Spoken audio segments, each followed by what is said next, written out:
Good evening. It's Saturday. It's 6 p.m. and it's the last edition of Noise from the Boys pre-match edition. Where did it all go wrong? We're still top of the league. Well, no, we're not top of the league, but we're going into tomorrow's game. We can still win the league against Man City tomorrow. We're going into that game, but we've had a shocking week of 10 days with a defeat against Chelsea and this draw, which was like a defeat against Palace. Colin, where'd you start on this one? I think we'd have to start with the individual errors, Jock. Going back to the Chelsea game, Stevie G slips on the halfway line. It gets played into Demba Ba and he just legs it, slips it under Mignolet 1-0, and it was done and dusted then. The second goal, we were chasing the game for that second goal, so you can't really put the blame or the onus on anyone there. But I thought in the Chelsea game, I thought we played really well. For long periods of the game, we absolutely battered Chelsea. And Mourinho's brought a defensive side to Anfield, knowing that if he tried to play football with us, they'd get played off the park. So fair play to, I say fair play to Mourinho. He's not everyone's cup of tea, but he knows how to get a result out of his side, and he's done really well at Anfield, and he's put the spanner in the works. And it went on then to Crystal Palace. And we were all in the ground up until a point when the third goal went in. 60 minutes on the clock, you think that's it, finito, shut the shop up, but we didn't. I've gone on all season about this naivety, and it was everywhere, the naivety on Bank Holiday Monday. We seemed to wanted to go and start scraping goals back off this goal difference, and we were piling forwards at 3-0 with 20 minutes to go. And we've come unstuck big time. Again, simple errors, losing the ball in the wrong place, not closing men down, not winning the headers, and it was just goal. If you got the impression if the game went on for 5 minutes longer, Palace would have probably gone on and won it. But we're not trying to be too downbeat, but we've just been talking about it off here. We should have won this league, and it's a crying shame that we're going into the last game needing either a West Ham win or I think it's a 14-0 win for us, whatever it is, however it works out. But, great season we've had. But as you've just said, Jock, 10 days has just absolutely ballsed the previous 9 months up. Yeah, this week we've had all the internet pundits, the great pundits on. They're all great. Hindsight is the word we all need to use. They're all saying Rodgers should have shut shop at 3-0 or certainly at 3-1. They're saying against Chelsea he should have went out for a draw. Do you think our manager's a bit wet behind the ears, or that's what we want, isn't it? We want a manager who wants to go out and attack every game, don't we? No, I don't think he's not wet behind the ears, because we spoke about it all season, saying, sang his praises, basically. And it was just a Chelsea game where Gerrard slipped last minute of the first half, going 0-0 there, you must probably getting a draw. As Colin said, Mourinho comes and done a job on us, a proper job on us. So we'll learn off that, because he's a quick learner. But did he do a job on us though, or was it handed to him on a plate? 46 minutes, was it? 44 minutes? Yeah, but that was through Chelsea wasting time anyway, so that's where it backfired on us. And it was down to the referee, Martin Atkinson, anyway, for not showing a yellow card early on the game to stop all that, because it was all he was doing was putting his watch up in the air, saying, yeah, I'm adding time on, don't worry. Yeah, so, but Chelsea game was that was that, and that's what kills us, really. It just put everyone on a down, and then we knew it was out of our hands. And then going into the Palace game, everyone was a bit more upbeat. Then you just thought, well, we get a win here. They've still got 2 games to go, and anything can happen. Which still anything can happen. But going to the Palace game, 3-0 up, and I'd just like to say about, I think everyone, the crowd, I don't know about everyone, but myself, I just wanted to get out there with 3 points. But once we went 2-0 up, right? Once we went 2-0 up, and then it was still coming out of there with 3 points. just stop I think, there? no, I just want to say, go on then, what was you want to say? 3-0 up, right? No, you wasn't thinking to yourself. You wasn't thinking to yourself. We can get another 2 here. Next day, with hindsight, everyone's saying we should have shot. All these people who are saying we should have shut shop would be the same people who are saying we can get another 2 here. I was just going to get to that point at 2-0. Yeah. I was saying no, at 2-0. I was happy with the 3 points, and then bang, we get 3, and then I thought we can get 5 here. 6 maybe, whatever, and I think it just took over the old like everyone. We can get even the players were rushing into the net to get the ball back, to put it back on the spot. Rodgers didn't send them out there to get goals. Go and get as many goals you can, but I think it took over everyone. I think it took over the players, even the fans. Attack they were singing, and I think it even took over Rodgers to a certain point with bringing on Coutinho. So I think they did go for it. I just thought everyone got caught up in this, like we can score 6, 7, whatever, and City might get a goal, and we can catch them on goals difference. I just think that was where it stemmed from. Not the fact that we went out there to score the goals. It was just the fact that the way it turns out, we got 3 quick goals, like 2 goals in quick succession. So it left us at 3-3, and it felt like proper crushing defeat. But that's the way the cookie crumbles. But, it's not just them 2 games, it's the whole season at the end of the day. And, it's you've got to give City credit, because they've scored just as many goals as conceded, less goals than us. And it comes down to the whole season, not just 2 games. That was Chris, that we've had Colin. I didn't introduce everyone at the beginning. We'll also have Tony. We've got a full squad tonight. But yeah, a bit downbeat, but... Colin has been telling us early on this season, we're going to win the league, and we scoffed at him. But he was right. He knew what he was talking about, because he also had another subject he talked about all season, and no one had taken notice of him. Jordan Henderson. Now, he sort of messed up your plan of that we were going to win the league, hasn't he, Cole? Well, losing him, yeah, that's such a pivotal time, Jock. Was detrimental to the title challenge. I think we lost energy. We lost his ability to track back, start attacks off. I mean, he was an anchorman for Gerrard for about 6 months. Gerrard was getting forward, doing all the damage, and Jordan was just sitting in the hole doing all the donkey work.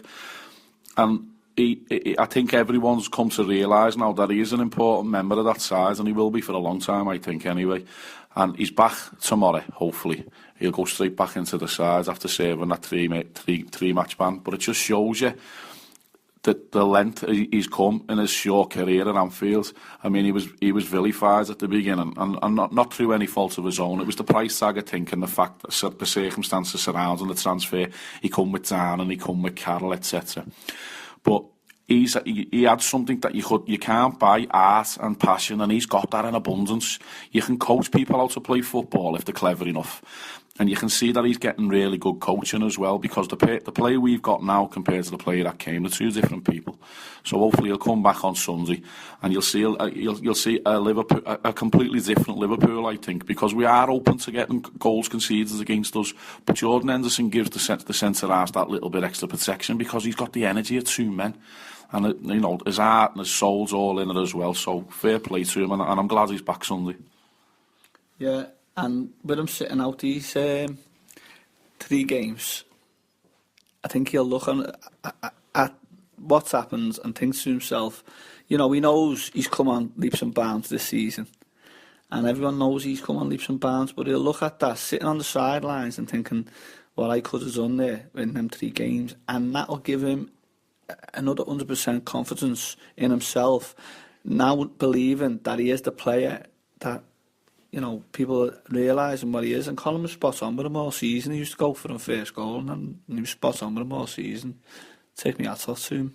There's been a lot of firsts this season with Anfield FM, and we've just come to another first.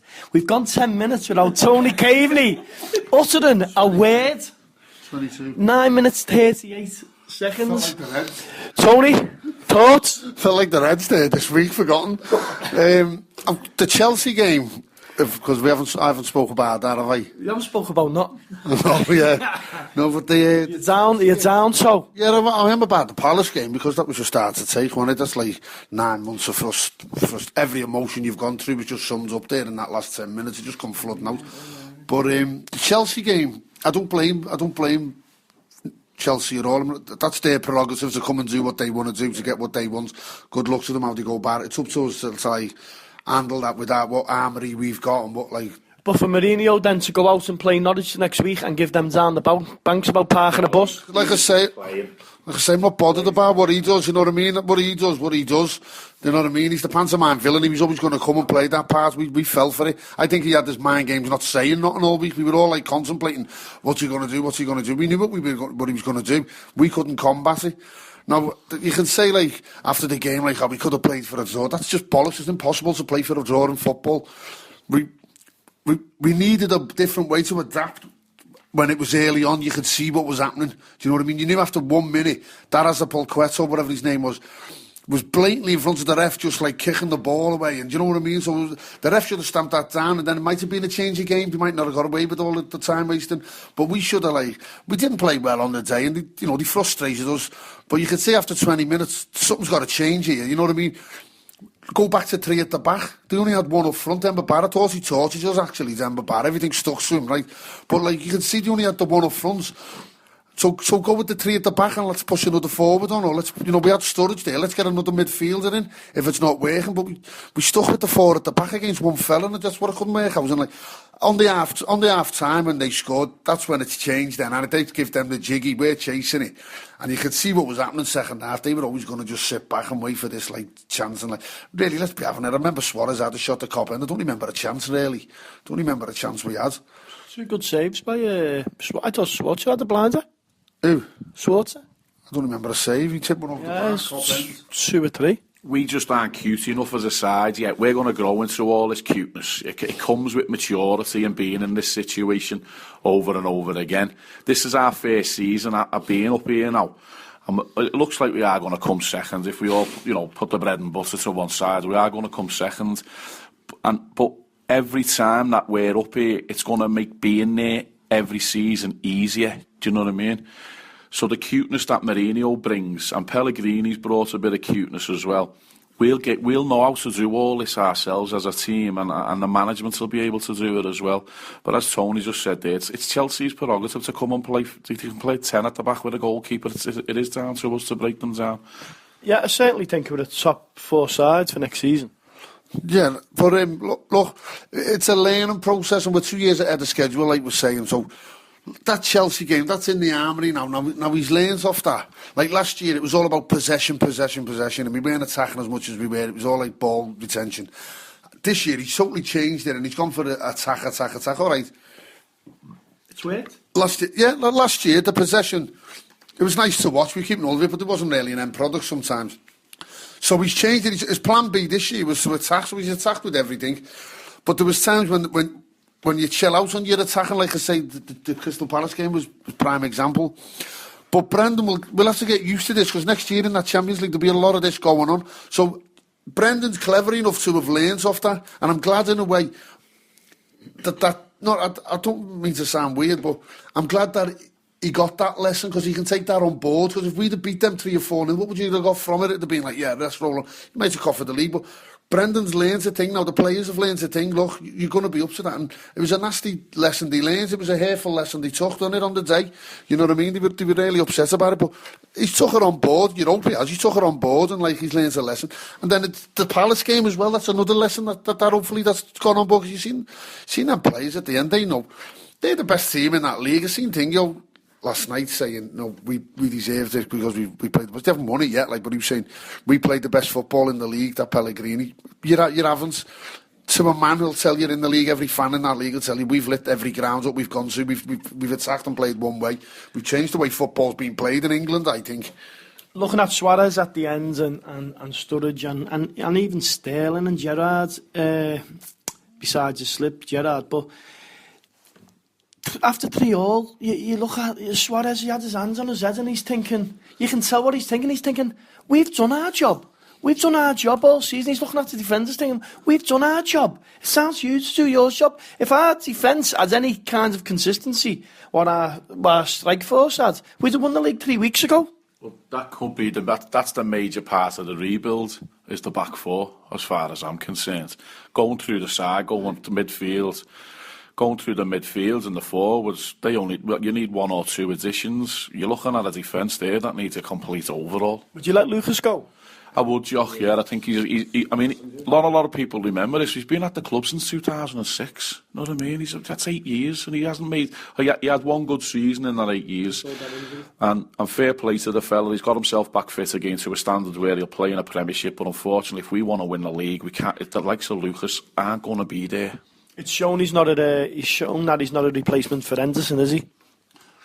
But there's like you say, I think we need to address the goalie situation as well. Do you think so? Yeah, I'm not so happy with him. I think they can be better. If that Loris is there and they're not in Europe, go and put a bid in for that Loris, I think, you know what I mean? But I know they're going to want big bucks, but he's top of the range. He's the next level from Mingele, I think.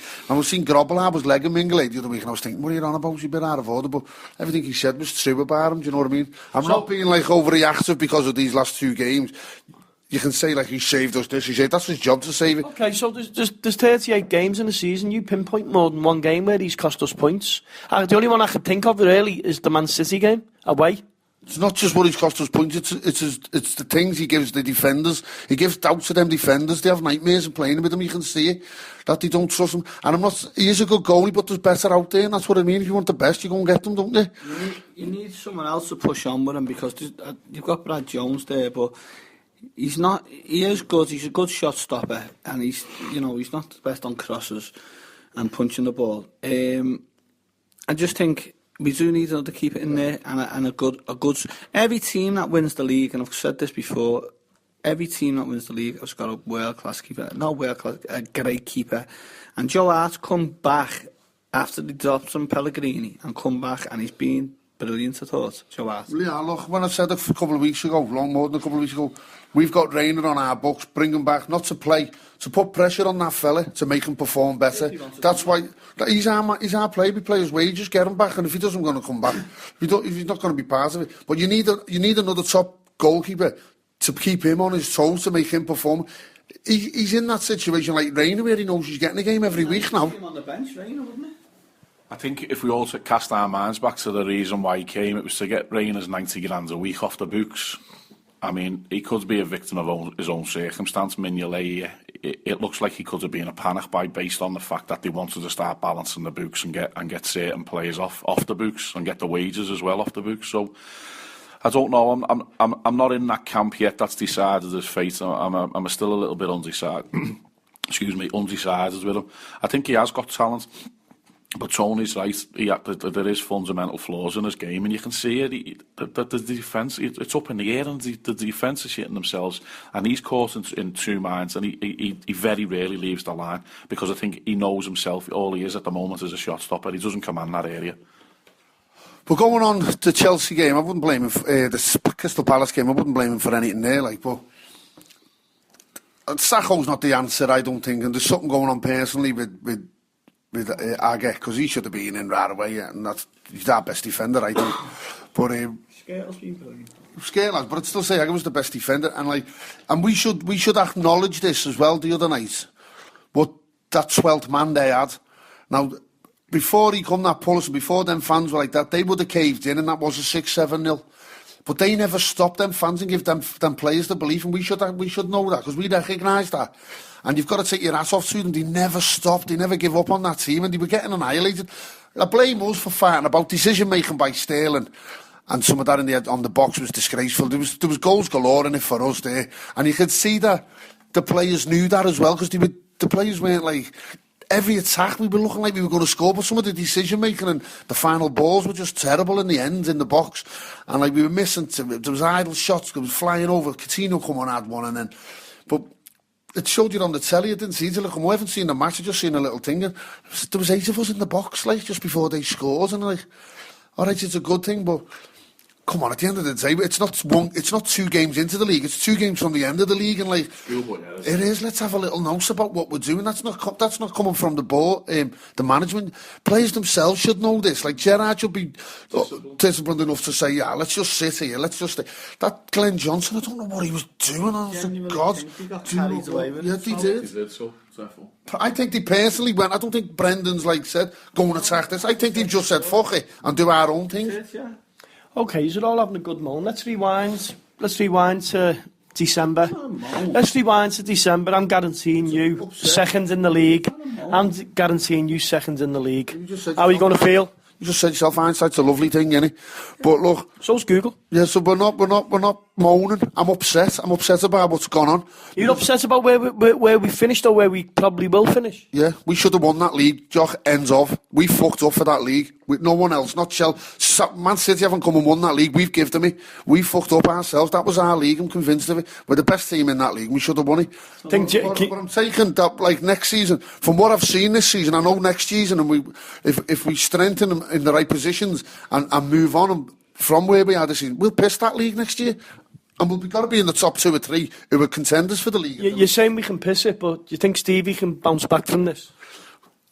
It's a huge disappointment, isn't it? Well, he go to the World Cup, he'll be right as rain when he comes back, then his mindset will be on something else. But we've got the Champions League next year as well, and we haven't got the squad to play them type of games. This year we got away with it. That was a big factor for us, just playing this one game.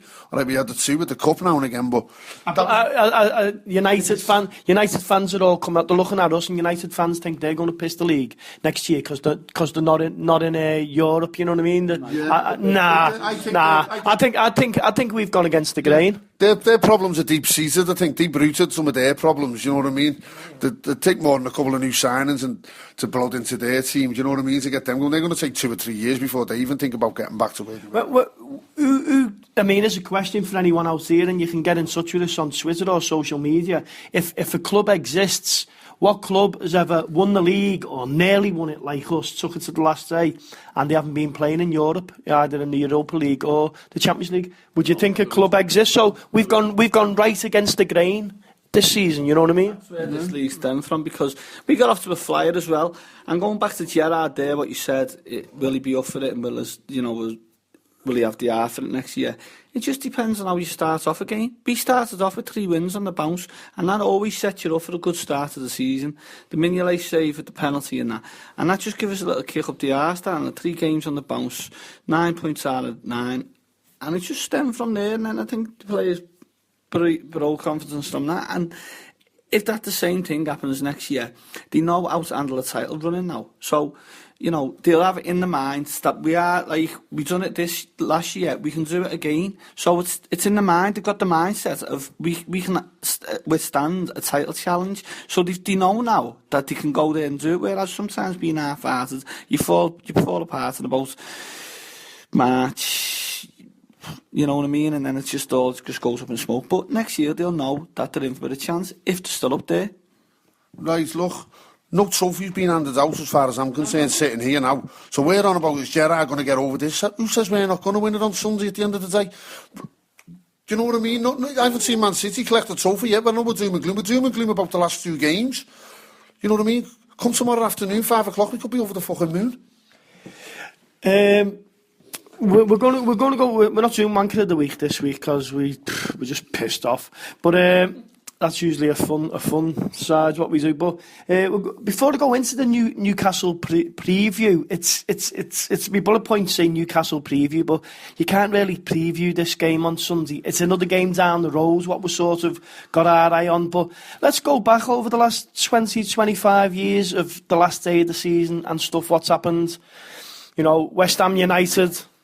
One of my vivid memories was growing up was in the Road End, and I was only 11, 1981 it was, and Tottenham were in town, and we had to beat Tottenham to win the league. And Glenn Hoddle scores after about 15 minutes. I thought it was going to hit me on the head. He hit it on the half volley in the road ends, and it absolutely flew in. And we ended up, I think we won 3-1. Mark Lawrenson got one, Rush got one. I think Souness got the other.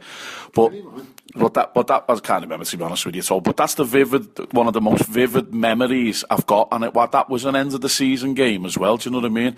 And what I always used to think was that, I mean, this has been an immature, but not even pubescent teenager. It was only 11 or 12. That you won the league. You got asked to play in the last game of the season. You know, when you're a young kid and you're just wondering how the fuck have you got to the last game and you're going to win it. I thought you got invited to play in the last game, and we were just the best team in the world. You know what I mean? Because everyone used to ask us to play. But it's because we were winning everything. Yeah, I remember the game myself, and we'd done one at 3/4 time. Went to town on the ale. It was just another day out, another trophy. But yeah, last days of the season. What have you got for me, Tom? No, we never really got involved. Newcastle, Tottenham, 1990 was the last time we won. It was last day of the season. When we were all on the pitch, we won it then. And we don't really get involved in the last game of the season because we had won about 4 games to go anyway.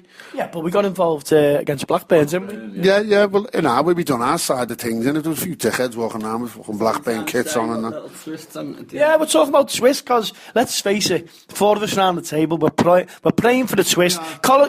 Colin's got a theory. I don't know whether he wants to speak about it on air. There's a West London team that went to City on the last day who were relegated and were given no chance, and give them a game. Let's have it right, only won it on goal difference. And a red card change. We had a West London team there who were relegated. Got an East London team who were going there who were full of pomp after battering Tottenham. And they've sent the title to Anfield on the last day of the season before, playing against a Manc team. Al Fathead, he's been, you know what I mean? He said, professionally, I want to win the game for West Ham. He said, but personally, I want to win it for Gerrard. I think he deserves it. So that's nice to hear things like that. So has he had Wanker of the Week this season? I think he has, hasn't he? He could be getting a Golden Globe. That might be getting what did you call it? That might be getting rescinded as Wanker of the Week from. I think it was a good few months ago, weren't it? Colin. Well, after you waxed lyrical there, Jock, about some of my predictions about, I felt really strong that we could win the league, and really strongly that Jordan Henderson could be a really good player for Liverpool. I'm going to tell you what I've got planned for tomorrow now. In your head? In my head. This is how it's going to work out. Our game's in the bag. Nothing to worry about our game, as we know. We're getting a 14-0. No, we won't get a 14-0, but we'll win the game quite comfortably. The game in the Etihad I'm going to focus on. It's going to be quite close in the first half. Man City v West Ham. It's going to be 0-0 for the start of the second half. And then there's going to be a major incident in the game. And I think like a bomb or something. No. Well, Colin's going there. Is it a suicide bomber? Even worse. He could be better in our eyes. But I think someone's going to get sent off in that game in the second half. There's going to be a crazy 5 minutes. And I think Andy Carroll's going to get the winner. And West Ham are going to beat Man City 1-0. God, I love fairy tales. When he said then he's just like going to be a major incident. Because they haven't been getting any fans. I thought they were going to find them 300 Nigerian girls sitting in the stand. It's terrible. Or the Malaysian Airlines. The plane. They're going to find that Malaysian plane sitting off in the... But yeah, let's, in all seriousness, or was you being serious, Tom? In all seriousness, these Man City fans, the garbage, aren't they? I mean, I haven't got a problem with them. I mean, we hate Everton, we hate Chelsea, we hate United, but they're so sterile, these City fans. And as you say, if something changes in that game or it doesn't look too good, they'll have a responsive nervousness which will go onto the pitch with the players, hopefully. They didn't sing the other night for 60 minutes. I always thought City fans were all right years ago when they were shit. When they were shite and they was up and down the leagues and they were there and everywhere. And they used to always have a good little crowd. Used to go to main roads. It was always a good day out. Always had a bit of argy-bargy there. It was always a bit scary. But no, they always had good fans. But I think since the Sheikhs took over and they've got all these jump on the bandwagon fans now, I think that's what's gone on with City, So I think that's what Arthur is. But, they're going for the league and they're just not seen. They're not like a team. Like going back to Palace. You need the likes of that Palace in that league because I haven't seen fans like that. Our fans do what we do. We do, the cops, the flags and this, that and the other. But to that game, that Palace game, the way they were bouncing up and down, it was like we were in Poland or something, weren't it, when we were in their stands. And it was brilliant. I thought it was brilliant. The game was brilliant. The fans were brilliant. It made it. It was not a bad result. But going back to the City fans, yeah, they're shite. They're shite. And like, they will be worried tomorrow. As Colin said, if it's 0-0 at half-time and we're 2-0 up or something like that, their asses will be gone. And that's all it takes. We're talking to me our fella through the week, and with Colin, I'm rad with Colin here. Someone like Company could get sent off there, but a stupid divvy foul in the box, give a penalty away, blah, blah, blah, 2-0 up, and the rest is history. We're champions. We don't do blah, blah, blahs. We want proper pundits on here. Going back to the Palace fans the other night, I mean, wherever we go, this is a good backup. This is patting us on the back and giving us some praise. Wherever we go, we create that atmosphere because the home fans know that they treat it like a cup final. That's how big a pull Liverpool still are. So that Crystal Palace on Monday night was like a festival. I've never heard that noise. It was the most noise. I mean, what it was, the 28,000 or something, and the noise was unbelievable. And fair play to them. They created a carnival atmosphere there. And it got to their players and it worked in their favour. It just shows you the difference. You touched on it before, Jockey. But Man City were going for the league against Villa the other night. None of them singing, crowd sterile. You'd think they were in a relegation battle or it was just an end of season dead rubber. That's the difference. That's what fans can do for you in big games like that. And as Chris has just said, if they're scraping around at 0-0 after an hour or something, that'll go straight down onto the pitch, mate. Guaranteed. I'll get back to the Crystal Palace fans, and you're saying like the great fans and all that, but do you know who else they should also thank for that? Their stadium manager.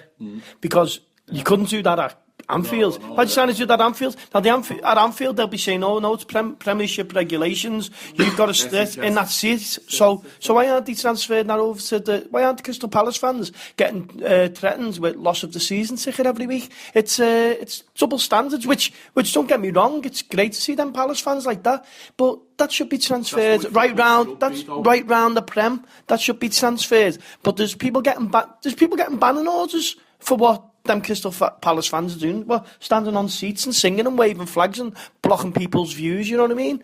Longer may continue, and made up they've stayed up. And what's going on with Liverpool with their flag days and welcoming the coach, which, by the way, it's getting welcomed again tomorrow at 1 p.m. So make sure you're there. Don't be a glory hunter, and make sure you're there again, even if it's just to give the players a lift and thank them for what they've done this season. Hopefully, we're going to win it, but, anyone? That actually got a mention on. I was working this afternoon. It got a mention on TalkSport. The reception the team's been getting. Adrian Durham was up for the Chelsea game. The lad who's got he does the 4 till 7 slot with Darren Goff, and he said he's never experienced anything like it in his life. That reception that the 1906 lads and the Liverpool fans themselves generated and gave the coach. So, I mean, it's one last. You've just said there, Jock. It's one last game. Let's get out there and if it doesn't happen tomorrow, I mean, look what a season we've had anyway. Yeah, we were when we went up against Sunderland, so didn't we? And we seen Barini and Johnny Orzo, and the cave in the gates. He fell off the cave in the gates, and Orzo come out and said, "It's amazing, never seen nothing like it. It was brilliant." And even Barini was like, so you could see he was like looking at it. And one of the lads in work said he was stood next to Alan Hansen. And facing the Shankly Gates, and even Hansen was standing there in awe. Brilliant. The Shankly Gates, the Paisley Gates, these Evertonians have done, and the Caveney Gates, these Evertonians have just done it now this week. The Dixie Dean Gates took the time. See the size of them? No. They're just about the same size as the Caveney Gates. My raw time Caveney Gates.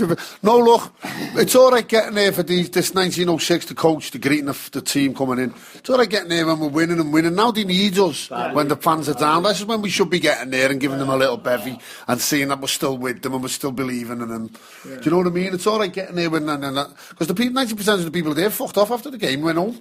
No, they weren't even match-going people. But this is where we want to see them. Let them see us. Yeah, we're widgets. You know what I mean? You've done us proud.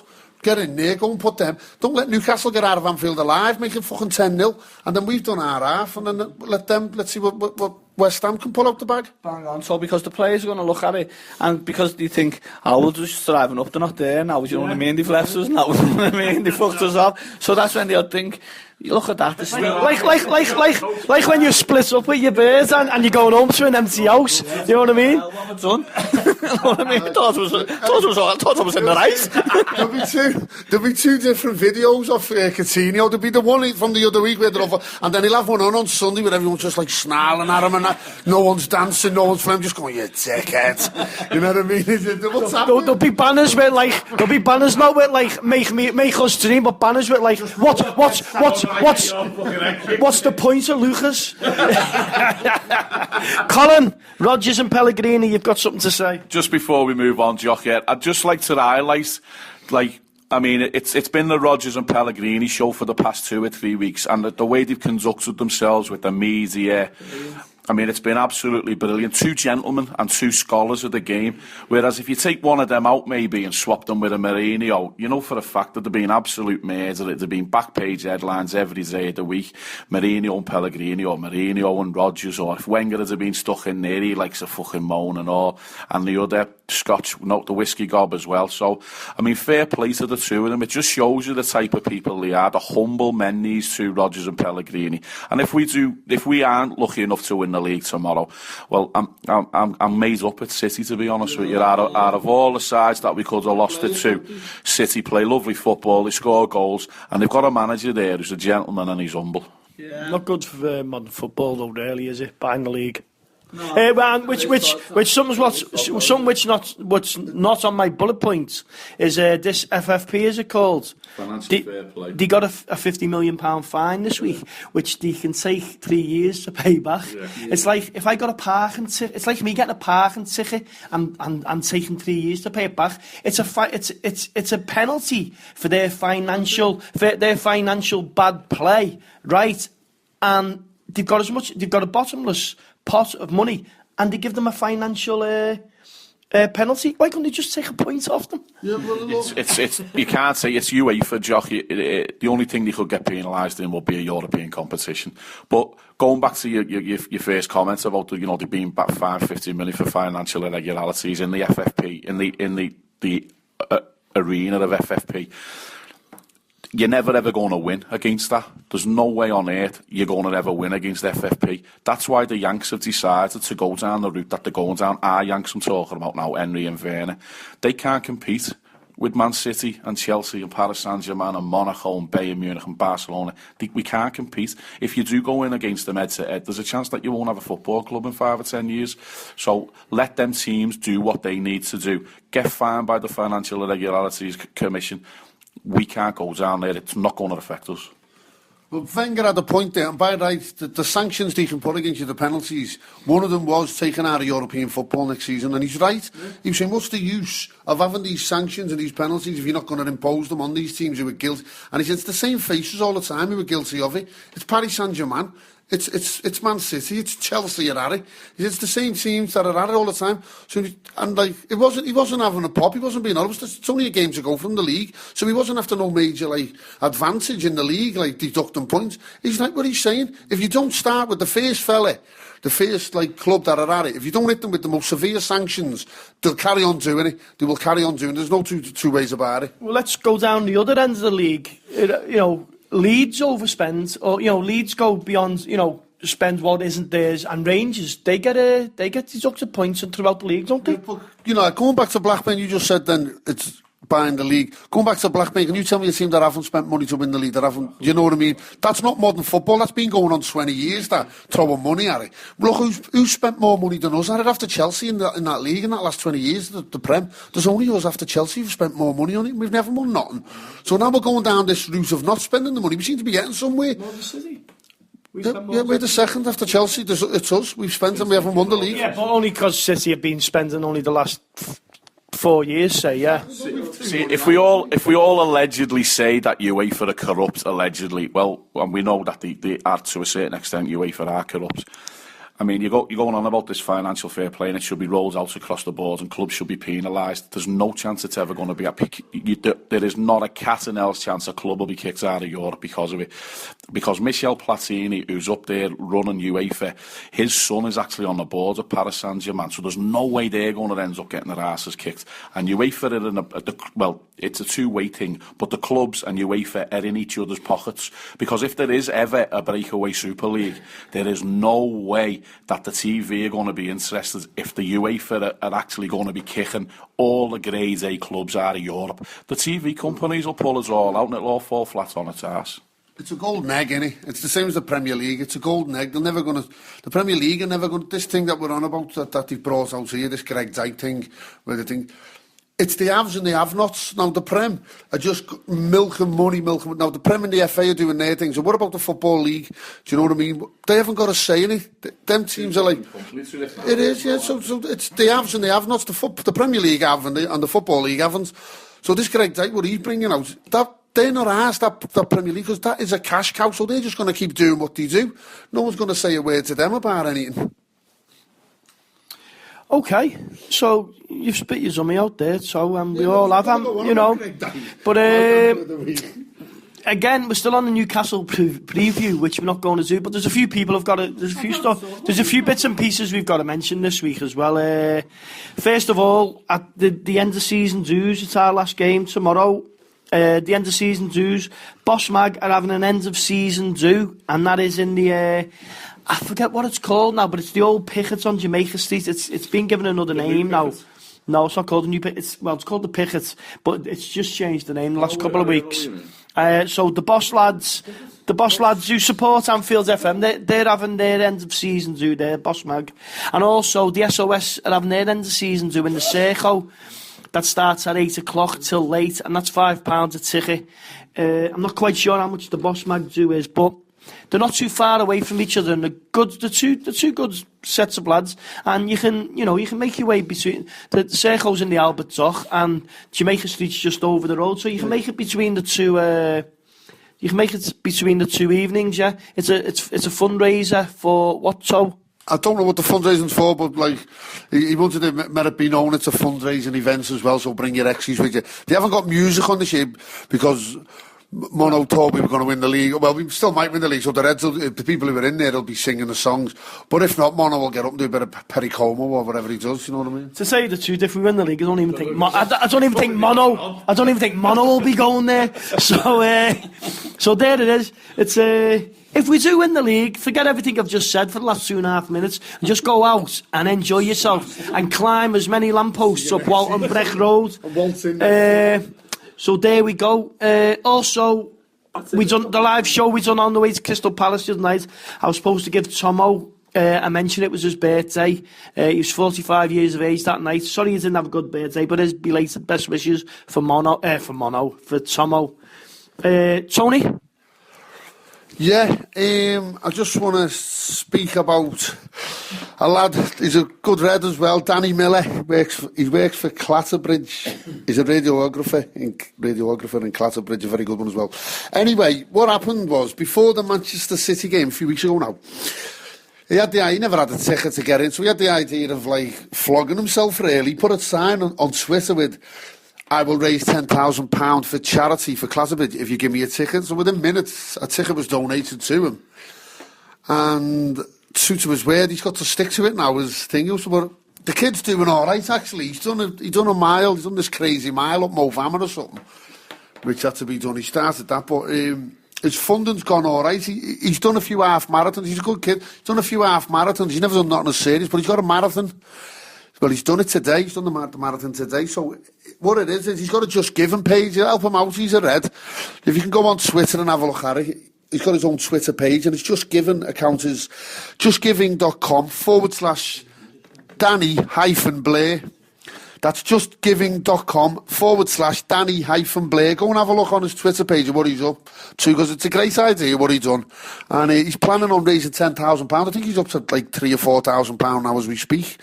But we're going to have him on actually, but we're going to try and get him on next week, but he's got a few marathons in the pipeline. But I was just doing my notes then, so is this the lad who asked for the ticket and said he'd raised money? Yeah. You just mentioned that, sorry. Yeah, I did, when you were talking to Colin. But he's doing well, and like, it's a good little idea what he come up with to get a ticket, because you know how hard it is nowadays getting the tickets. But we'd just like give little Danny a mention. Well, I don't know whether he is little, like, so I think he's a big fella. We'll give Danny Miller a mention from Class of Bridge, and wish him all the best on trying to raise this money. Also, I've had an email on Facebook from Carol Horton, I think she's the chair of the West Australian Liverpool Supporters Club. I met up with them when I was down there on holiday, down under, and they all listen to Anfield FM, and she's stuck down there, and it's, I don't know what way you're going to take this one, but she's a relative of hers is after 2 Arsenal End Cup final tickets for Wembley, and she's asked if I can help her out, so I thought, she's that far away, we'll help her out here. So if anyone's got 2 Arsenal tickets for the Arsenal End, obviously, for the FA Cup final against Hull, get in touch with Carol Orton on our Facebook page, and I'm sure there'll be tickets knocking about for that, won't there, Col? Arsenal ends. I mean, they shouldn't be too difficult to get, even if he travels over and went on the day of the game. I don't think it'll be too hard to get that, especially against Hull as well. Yeah. It's the FA Cup hasn't got the appeal it used to have. It. The time it's on 5:30 as well next week, isn't it? Yeah. So we've missed someone, haven't we? Or Tony, what have you got? I'm just trying to find some stats out about if there's anything for the 11th of May. We know what the 10th of May, that it's embedded in our history, a few dates there. The Bruges game, the almost side cup final. There was something and I can't think what it was now. I read something today. Who has? We have. As a club or as a pundits? Oh, you've just been to the toilet. Oh, come on. Come on, Tony, carry on. Say no notice of him. He's getting sacked for next season. Little man. Right. I was just looking there, and there's one there, Saturday the 12th of May 1984. We had to draw, needed a point with Notts County at Meadow Lane to win the league, and that was like similar thing going into the last day of the season. And we got the point that we needed, so there's a little bit of... it says Southampton 2-0 with Birmingham, and once we drew with Notts County, means we won the First Division title. Mm-hmm. There's a little omen, like, you know what I mean? The one that sticks out in my mind is 89. And that's, that was one of the biggest ones I can remember, and anyone can remember really. You don't want to remember that one. Yeah, but, who'd have thought Arsenal was going to come and beat us 2-0 at Anfield? No one, but we were on our knees at the time. But that was another one. So, look, I've got one more night to just have a little pond and a little think what could happen and this and that. So I'm going to enjoy my last night of this. No, what? Well, what? Hang on. 9 months. Listen. Hang on. Can I? I've got one now. You've had your say. No. Have your say. No, go on. I can't wait for it to be over because I did all this season. It's stressed me out. It has, and I didn't start believing until about 10 minutes ago. Man City. Right, well, here we go. After the solid show last week, everyone was down the dumps after the Chelsea game. And what did we all start singing at the end of the show? No, we didn't. We started singing, Don't Worry About a Thing, right? And then on our way home from... we were singing it. When on our way home from Palace the other night, we were singing it off the cup, Don't Worry About a Thing. Well, tomorrow, May the 11th, it's 33 years since Robert Nesta Marley died. And he's also half Scouse, if you didn't know. If you didn't know, Robert Nesta Marley is also half a Scouser. His dad was a Mickey. So, a little bit of, could be a little bit of faith going on there as well. That's made me believe so, 33 years ago, it's the anniversary of Bob Marley's death, and we're playing Man City away, and we've been singing for the last 2 weeks, Don't Worry About a Thing, because every little thing... It's gonna be alright. Yeah, I'm having that now, come on. Okay. Good job, Nelson didn't fucking turn up tonight, didn't he? Oh, hang on. Since Nelson took the Bangkok, hasn't he? So, go on, you're chomping at the bit, Col. Just a quick one. The Arsenal one, Chris has just mentioned there, 1989. It was my mate Mick Hanna's birthday that day because it went on for ages, the league, as we remember, because of ills, but it went long into June, yeah. And Mick was 20 that night, and we'd had a lovely night out plans, and maybe we ended up all just fucking off home because we were all depressed. I remember that 89 night I sold me. That was the year before that the league went down a game. You know, the league, they lowered the league. So you had a spare voucher in your season ticket, which would have been the game, the week after game 19. Yeah. And I sold it, I remember selling it to a cockney outside. I think it was 50 quid, which was a decent wage. And he's going in the next turnstile in the Cameron Rosemead with his beard, this black fella. And I was like, that's the fella in front of me that says, hello, the old lad, let's get in. He's eyeballing me, and he was like to me, going, yeah, I'm next to you. I'm going, yeah, you're next to me when you get in. Shitting me. So I just remember getting the 27th at the States after it. I wasn't even asked about the game. I remember being outside and I didn't have a ticket, and I got a ticket off an Arsenal fan. Was that Caveney's bluff then, was it? No, that was a proper one. Anyway, I got a ticket off an Arsenal fan, and I was in the Arsenal end. That's when the Rose end was standing up. I was in that Arsenal end. I remember what they were singing as well, just before kick-off, the Arsenal fans. It looked like there was thousands in there, and they were all shouting, it's fuck here, not in here, because it was a lovely, balmy summer night, that night. Well, as I said, I was in the Arsenal end, and if you look at it, and you look at the celebrations at the end, I weren't in there actually, I got off last 3 quarters, and got into the main stands, and I was with one of the lads, it was with Lee Bogle actually, and jumped on his seat, and it just all unfolded, then it just went to cock, and I was gutted. I was nearly crying, actually. What we've got to look forward to as well, you know, touch MDF, we do win it. Do you know what I mean? By the grace of God, I don't know. But we've got Europe next year as well. Do you know what I mean? So we can do like our noise from the boys from Europe. And we always like our days. Our club's made for Europe, wasn't it? So the stories will start flooding in again from Europe as well there next season. There'll be reminiscences. And I've got a little thing about the finals in Berlin next year. And there's a little story I'm going to tell you now. Right? No, we are here with me. No, I remember I was living in Berlin one night. I lived in Berlin for about 7 months working there in 98. And it was my dad's 50th. So I'm going to fly home, get a flight surprise flight home for his party. He said, I can't get home. So my dad goes in this travel agent in the Europa Centre in the middle of Berlin. Big shopping centre like St. John's Market, but massive. Goes in the travel agent and says, and there's 2 square-head birds, 2 Frauleins behind the bar. I said, I'd like a flight back to Manchester. And she's looked at me and she's went, Vals, and she spoke to the mate in Squarehead. She's gone, the Vals and all this. But I could tell she's talking about me. Do you know what I mean? So I'm like, she just said about me, ma'am. Do you know what I mean? Like big cob on. And she went, oh, no. She went, where are you from? Are you from Norway? And I went, no, what? And she went, this accent, are you Netherlands? Are you from Holland? I went, no. I said, I'm from Liverpool, and upon that, the other girl who's been talking about me just shot into the back room, big cob on, shouting the odds in Erich. So I went, what's her game there? She went, no. She said, she does not like people from Liverpool, my colleague. And I went, why? She went, people from Liverpool. She says you have long fingers. Right? So I've gone, what's she on about? And the long story was, when she was a student in London, a scouser robbed her flat. So all she knew from us was like, so I'm standing there picking the stapler up and the pens and putting them in my pocket, farting about. And the head was battered me. Maybe going, let's get out of here. I went, no, let's fly home. I'm flying home from here and booked it. So that's my little story about back in I bet the Scouser was from Eswell or Southport as well. Just claimed to be a Scouser. Right, are we doing the weekends betting or are we not? Oh, I am. Right, weekends betting, Colin. My bet, I just said it about half an hour ago. It's Andy Carroll 1-0. Or West Ham win it. Andy Carroll anytime. That's 33-1. What? West Ham win. West Ham winning Andy Carroll anytime is 33-1. There you go then. Any bets? I'm not doing a bet. My mates in work were saying they weren't taking bets on a West Ham win and a Liverpool win. City defeating a Liverpool win, they weren't taking bets on it. It was like a 3,000 to 1. West Ham are 11-1 to beat Man City. Liverpool are 1-5. I'll tell you what, Spain have also got a good last day of the season going on as well themselves. We probably won't be in it because we'll be out, but it's all on Sky or something.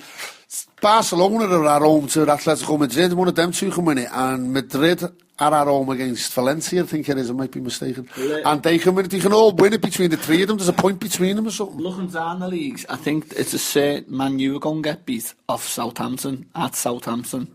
I think that's a banker. Everton to beat Hull, because Hull's in Wembley already. The little treble there. And With West Ham. West Ham. Colin, What a finish Sunday! off. What a Sunday! You've got the Premier League title race tomorrow to be sorted out. La Liga's title race to be sorted out, and then straight after that you've got the TPC golf from Sawgrass, which is perhaps playing brilliant at the moment as well. So, what a day tomorrow! I think it'll be a great day tomorrow. So we're all done except for next week's show, aren't we? Next week's show we're going to do a season in review. Is that right, Colin? We're doing it, and I've just been told by Tony that Paul's agreed to take us out for food. Yeah. So that should be quite nice. Thanks, Paul.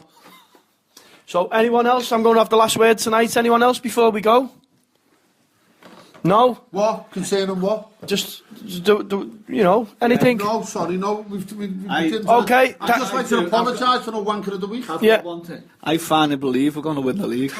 Right. Well, there we go. It's been a roller coaster trip we've been on, and the only thing I can say before I leave you tonight is, don't worry about a thing, 'cause every little thing is gonna be alright. Don't worry about a thing, 'cause every little thing is gonna be alright.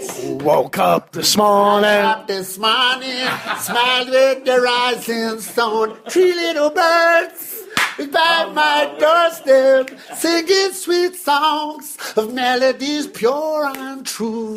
Singing, this is my message to you. Singing, don't worry. good night and God bless.